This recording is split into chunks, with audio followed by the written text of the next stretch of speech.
Omega 3 से भरपूर healthy tasty अलसी के लड्डू की रेसिपी।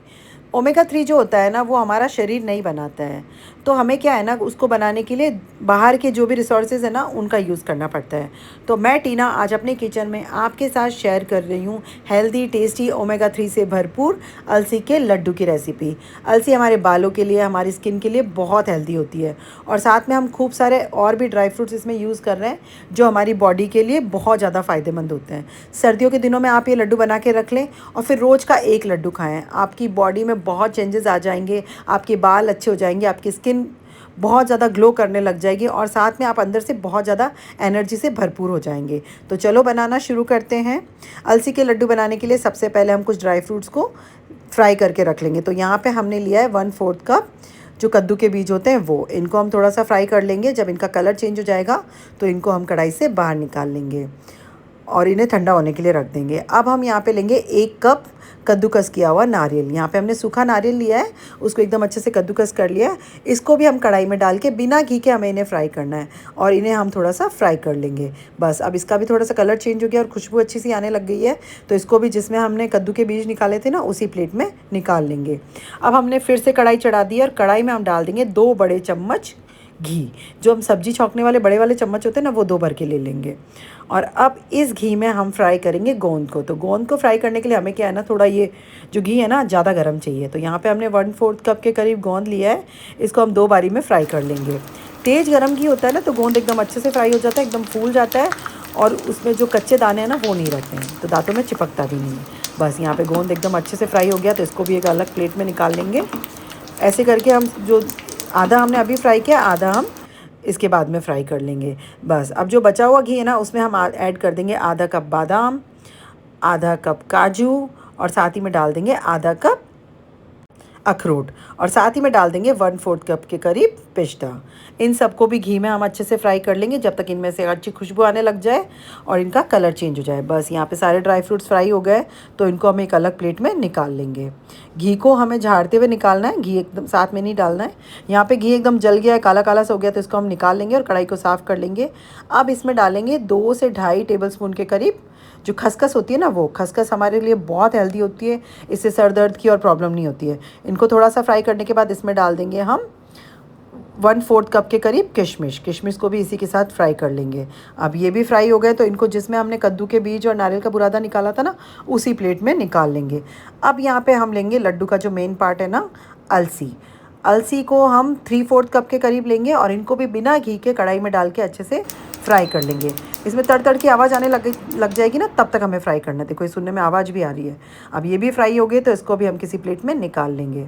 अब हम फिर से लेंगे 2 टेबलस्पून के करीब घी, उसी कढ़ाई को साफ़ करके उसमें, और इसमें डाल देंगे 1 कप के करीब गेहूँ का आटा। अगर आप गेहूँ का आटा नहीं डालना चाहते तो आप सिंघाड़े का आटा डाल सकते हैं, चावल का आटा डाल सकते हैं। लेकिन जो चावल का आटा है ना, वो थोड़ा ठंडा रहता है, तो सर्दियों में खाना सही नहीं रहता है। इसलिए यहाँ पे बाजरे का आटा ले सकते हैं, सिंघाड़े का आटा ले सकते हैं, कोई भी आटे ले सकते हैं। इसको हम घी में डाल के थोड़ा सेक लेंगे। यहाँ घी थोड़ा कम लग रहा था, तो 2 टेबलस्पून के करीब और ऐड कर दिया है मैंने। अब हमारा जो ये गेहूँ का आटा है, वो एकदम अच्छे से फ्राई हो गया है, कलर भी इसका चेंज हो गया है। तो इसको क्या करेंगे ना, बड़ी परात या बड़े बर्तन में जिसमें हम लड्डू का सारा ये मिश्रण मिक्स करेंगे ना, उसमें निकाल देंगे और थोड़ा सा फैला के ठंडा कर लेंगे। घी आप कम ज़्यादा जैसा खाते हैं वैसे यूज़ कर सकते हैं। अब हम लेंगे एक मिक्सी का जार और उसमें जो भी ड्राई फ्रूट्स हमने सेक के रखे थे ना, बादाम, अखरोट, पिस्ता और काजू, उनको डाल के इसमें पीस लेंगे। और साथ ही में जो अलसी सेक के रखी थी, उसको भी इसमें ही साथ में ही पीस लेंगे। बहुत ज़्यादा बारीक नहीं पीसना है, दरदरा हमें पीस के इसको तैयार करना है। तब ड्राई फ्रूट्स के थोड़े थोड़े वो टुकड़े आते हैं ना, तो उसका टेस्ट बहुत अच्छा लगता है। बस यहाँ पे सारे ड्राई फ्रूट्स पीस के तैयार हो गए, तो इसको जिस परात में हमने गेहूँ का आटा सेक के डाला था ना, उसी में ऐड कर देंगे। और साथ ही में जो कद्दू के बीज, ये खसखस और ये नारियल का बुरादा वगैरह हमने लिया था ना, वो ऐसे कैसे बिना पीसे हम उस आटे के साथ मिक्स कर देंगे। अब लेंगे उसी मिक्सी के जार में जो गोंद हमने फ्राई करके रखा है वो, और इसे भी हम पीस लेंगे। बहुत ज़्यादा बारीक नहीं करना है, कुछ बड़े बड़े टुकड़े रहेंगे ना, तो इसका टेस्ट बहुत अच्छा आएगा इसमें।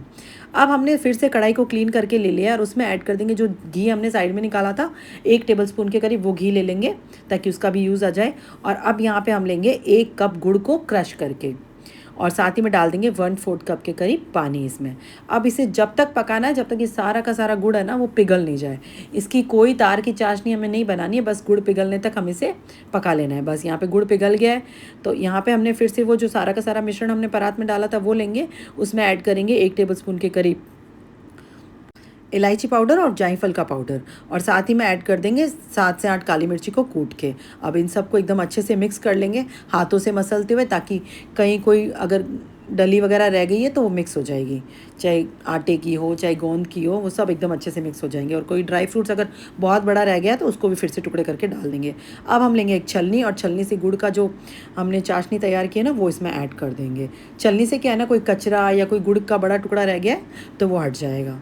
अब इन सब को अच्छे से हम मिक्स कर लेंगे। अभी गुड़ थोड़ा गर्म है ना तो हम चम्मच की सहायता से मिक्स करेंगे।